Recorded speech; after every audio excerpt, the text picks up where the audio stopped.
तो आज के इस वीडियो में डिस्कस करने वाले हैं आप सभी के क्लास 9 के होने वाले हाफ ईयरली एग्जामिनेशन के लिए मैथमेटिक्स के टॉप 20 मोस्ट इंपॉर्टेंट क्वेश्चंस। ये ऐसे क्वेश्चंस हैं जो कह लो कि सभी स्कूल्स के एग्जामिनेशन में पूछे ही पूछे जाते हैं। इनमें से कुछ एक क्वेश्चन 100% आपके स्कूल एग्जामिनेशन में आप बच्चों को देखने को मिलेंगे। तो आइए हम लोग इन क्वेश्चंस का डिस्कशन स्टार्ट करते हैं कि every rational number is a real number. Simple सा आपको याद रखना है कि every rational number is a real number. ठीक है। The zero of the polynomial, इस पॉलिनॉमियल का जीरो क्या होगा, यानी कि हम एक्स के प्लेस पे कौन सा ऐसा नंबर पुट कर दें कि जीरो आ जाए, तो आपका आंसर होगा ऑप्शन नंबर बी। ठीक है। The degree of the polynomial, इस पॉलिनॉमियल का डिग्री क्या होगा। देखो इसका हाईएस्ट पावर आपको दिख रहा होगा 4, तो डिग्री क्या होगा 4। ठीक है। The perpendicular distance of the point this from the x axis, तो देखो कभी भी आपसे पूछा जाएगा कि किसी एक पॉइंट का perpendicular distance from x axis, तो जो आपका ये है वाई कोऑर्डिनेट है, ये आपका आंसर है। माइनस नहीं लिखेंगे, डिस्टेंस कभी भी पॉजिटिव होता है, आंसर क्या होगा 4 यूनिट्स। क्या होगा 4 यूनिट्स। और आपसे पूछा जाता है कि किसी एक पर्टिकुलर पॉइंट का distance from the y axis, तो आप लोग एक्स वाला आंसर लिख के आते हैं, ये आपको याद रखना है। The mirror image of the point this on y axis, इस पॉइंट दिस का मिरर इमेज वाई एक्सिस में। ठीक है। तो वाई एक्सिस में इस पॉइंट का मिरर इमेज आपको जब भी निकालना हो, एक्स का कोऑर्डिनेट चेंज कर दो, आपका आंसर आएगा 2, the line this passes through this, तो फाइंड द वैल्यू ऑफ के। तो हमें कैसे करना होता है, एक्स के प्लेस पे आप एक्स की वैल्यू पुट करो, वाई के प्लेस पे वाई की वैल्यू पुट करो। ये किसके इक्वल होगा, के इक्वल होगा। 2 3 जा 6, 6 + 5 इक्वल्स टू क्या आ गया, के की वैल्यू आ गई आपके 11। तो ऑप्शन नंबर सी सही है, के क्या होगा आपका, तो 11 होगा। ठीक है। देन अगला हमें दिया जा रहा है कि Euclid authored the famous book named, Euclid ने किस बुक का नाम लिखा था, तो देखो इसका आंसर आपका एलिमेंट्स, क्या नाम था उसका, एलिमेंट्स। ठीक है। If A and B are the supplementary angles, तो मतलब दोनों का सम कितना होगा, a + b आएगा आपका 180 डिग्री। फिर आपको बोला गया कि a - 2b कितना है, तो 15 डिग्री है। a - 2b आपको दिया है 15 डिग्री। आपसे पूछा गया है find the values of a। तो देखो सिंपली ऐसे क्वेश्चन में क्या करना चाहिए, आप इनको इस वाले को आप 2 से मल्टीप्लाई कर दो, क्या मिलेगा आपको 2a + 2b = 360 डिग्री।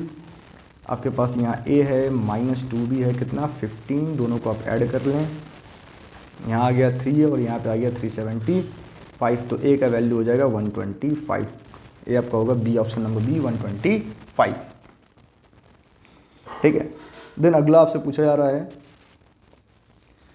कि angles of triangle are in the ratio. तो मान लो एक 2x है, अगला आपका 4x है और ये 3x है, किसके इक्वल है, तो 180 डिग्री के।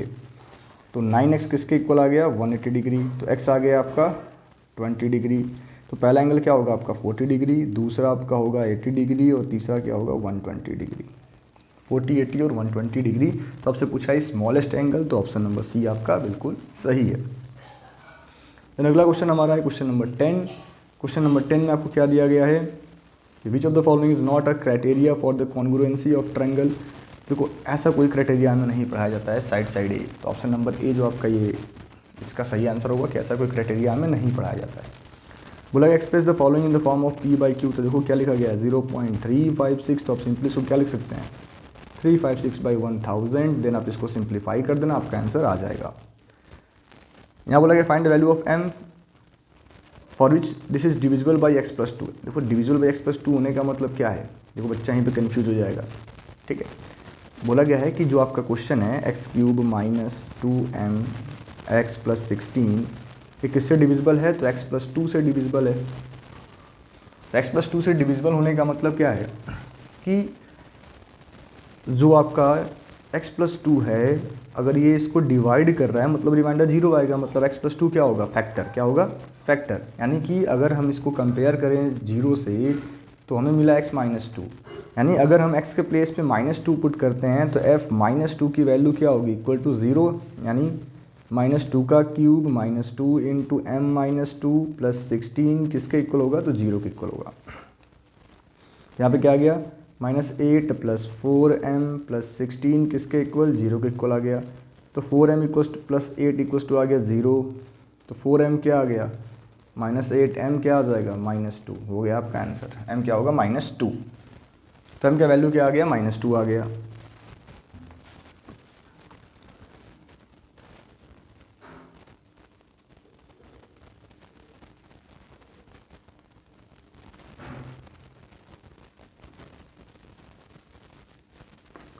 अब x प्लस वाई आपको 10 दिया गया है, x किसके इक्वल है z के। देखो x प्लस वाई आपका क्या है 10, x किसके इक्वल है z के, z प्लस वाई क्या है अगेन यहाँ पे 10।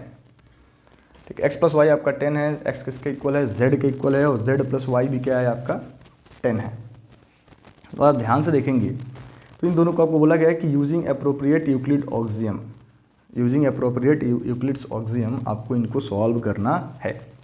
तो बताओ कैसे किया जाएगा। तो अगर आप ध्यान से नोटिस करोगे तो आप क्या देख पा रहे हैं यहाँ पे कि दोनों तरफ अगर हम लोग, देखो ये आपका x किसके इक्वल है z प्लस वाई किसके इक्वल है 10 के, और x किसके इक्वल है z के। तो अगर हम दोनों तरफ क्या कर दें यहाँ पे, इन दोनों इक्वेशन को आपस में ऐड कर दें, यानी कि एक तरफ x ऐड करें दूसरी तरफ हम z ऐड करें, तो x plus z plus y किसके इक्वल होगा 10 प्लस जेड के, 10 प्लस जेड के। तो अब ध्यान से देखोगे तो x प्लस वाई की वैल्यू क्या थी 10, x प्लस वाई की वैल्यू क्या थी 10, ये तो था। अच्छा सॉरी हमें इन ये शो करना है ना, सॉल्व नहीं करना है, सॉरी हमें शो करना है कि ये आपका इक्वल होगा।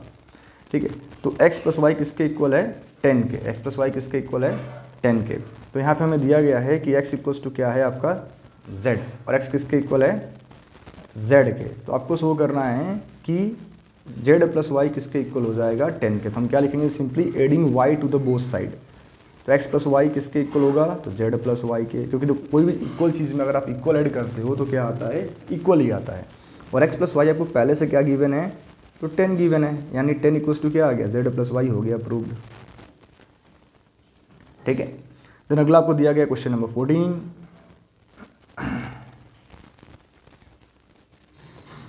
Question number 14, find the coordinates of a rectangle placed in all quadrant in the Cartesian plane with the length p units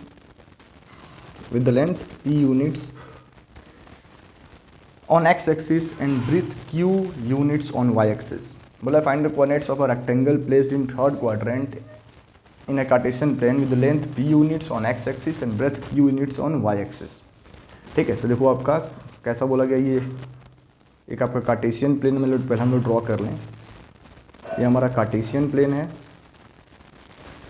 सभी आप बच्चों को पता है कि आपका ओरिजिन होता है ये आपका x डैश, और ये आपका x होता है, ये आपका y एंड y डैश होता है। इस वाले क्वाड्रेंट को हम लोग बोलते हैं थर्ड क्वाड्रेंट। क्या बोलते हैं, third quadrant.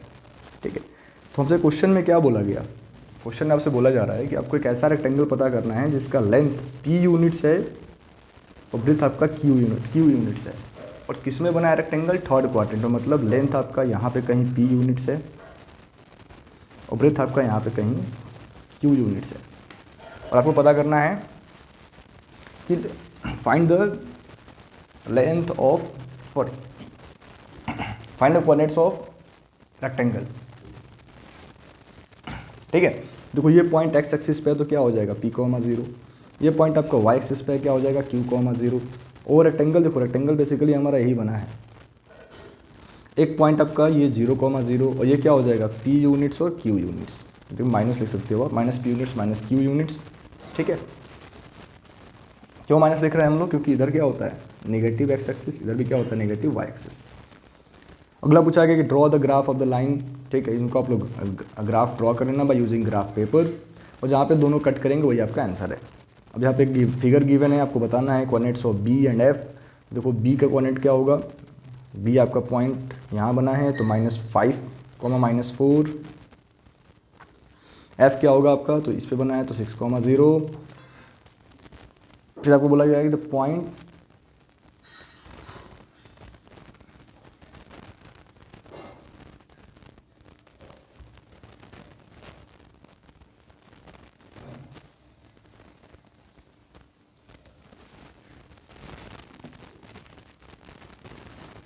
The point identify by the coordinate 1, 1। इससे कौन सा पॉइंट आइडेंटिफाई हो रहा है, तो 1, 1 से आपका आइडेंटिफाई हो रहा है point D.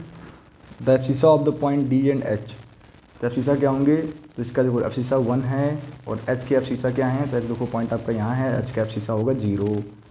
The coordinates of A and C, तो ये मेरे ख्याल से आप बच्चे लिख पाएंगे। इसका कोऑर्डिनेट क्या होगा -4, 1 एंड सी का क्या होगा -2, 0। ठीक, फिर यहाँ पे क्वेश्चन नंबर 17 में आपको दिया गया है कि एंगल ए अगर आपका 50 डिग्री है तो बोला गया था क्वालिटर LMCB क्या है, तो आपको दिख रहा होगा एक ट्रेपेजियम है। The value of angle LMC आपको दे रखा है कि लाइन LM इसके पैरेलल है, तो LMC का वैल्यू क्या होगा, LMC एंगल का वैल्यू क्या होगा। तो देखो अगर आपका ये 50 डिग्री है और angle B and angle C equal हैं, मतलब ये कितना हो जाएगा, तो ये आपका हो जाएगा 65 डिग्री और ये भी क्या होगा 65 डिग्री। और आपको पता है कि इन दोनों एंगल्स का सम कितना आता है 180 डिग्री, ट्रेपेजियम में आप बच्चों को पढ़ाया गया होगा। तो अगर 65 है तो ये 115 डिग्री होगा, option number B. Value of angle ALM, तो ये अगर ये 65 है तो ये भी क्या हो जाएगा 65 corresponding angle. The triangle ALM is को आप क्या बोलोगे, तो ये भी एक आइसोसेलेस ट्रायंगल है। क्यों, क्योंकि ये 65 होगा और ये भी क्या होगा आपका 65 होगा, कोरिस्पॉन्डिंग एंगल इक्वल होते हैं। तो ट्रायंगल ALM भी क्या है हमारा एक आइसोसेलेस ट्रायंगल है। Question number 18 assertion on reason वाला है कि there are finite number of lines which passes through point, बिल्कुल सही है। और linear equation in 2 variable as infinitely many solution, ठीक है, ये भी बिल्कुल सही है। तो बोथ है assertion and reason are true, लेकिन दोनों एक दूसरे के करेक्ट एक्सप्लेनेशन नहीं है, ठीक है। Both assertion reason are true but reason is the not the correct explanation of assertion, option number B सही होगा। बोला गया कि two angles measure this and this, if each one is opposite to equal sides of an isosceles triangle then the value of angle A is 61 degree. मतलब आपको बोला जा रहा है कि ये ऐसा एक ट्रायंगल बना है, एक एंगल आपका इधर वाला दिया है, दूसरा एंगल आपका इधर वाला दिया है। और कौन सा ट्रायंगल कैसा है, तो आइसोसेलेस, मतलब ये वाला एंगल हमारा इसके इक्वल है। तो ये दोनों भी क्या होंगे आपस में इक्वल होंगे, क्योंकि आप सभी बच्चों ने पढ़ रखा है कि सम ऑफ इन दोनों का सम कितना होता है 180 डिग्री बाय लीनियर पेयर। इन दोनों का भी सम कितना होगा 180 डिग्री बाय लीनियर पेयर। तो A माइनस 60 डिग्री किसके इक्वल होगा 123 डिग्री माइनस 2A, तो यहाँ पे क्या आ जाएगा A प्लस 2A किसके इक्वल होगा, तो 123 डिग्री प्लस 60 डिग्री। तो 3A किसके इक्वल आ गया आपका, तो इनको आप अगर आप ऐड करते हो आपको मिलेगा 183 डिग्री, यानी A का वैल्यू क्या आएगा, तो 61 डिग्री हो गया, बिल्कुल सही है। Side opposite to equal angles of a triangle are equal, दोनों यहाँ भी सही है, लेकिन रीजन जो है आपका क्या है असर्शन का करेक्ट एक्सप्लेनेशन नहीं है, तो ऑप्शन नंबर 20 का भी होगा।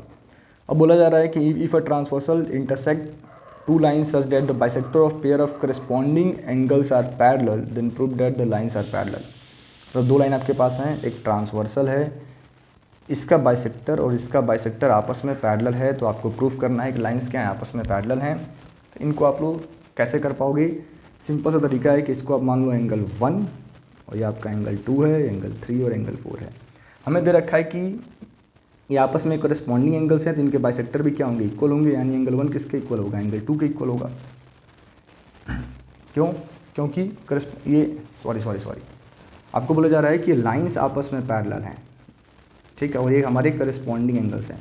तो एंगल 1 एंगल 2 के इक्वल होगा, एंगल 1 एंगल 2 के इक्वल 3 के इक्वल होगा, एंगल 1 एंगल 3 के इक्वल होगा। तो 2 टाइम्स एंगल 1 2 टाइम्स एंगल 3 होगा, यानी ये कंप्लीट एंगल किसके इक्वल हो जाएगा, इस वाले के इक्वल हो जाएगा। तो these are corresponding angles therefore line this and this are parallel. तो आप समझ के इसको कर लेंगे। और 20 वाला आप खुद से ट्राई करोगे, ये आपका प्योर NCERT का क्वेश्चन है। तो आशा करते हैं वीडियो से बच्चों को अच्छा लगा होगा। Thank you.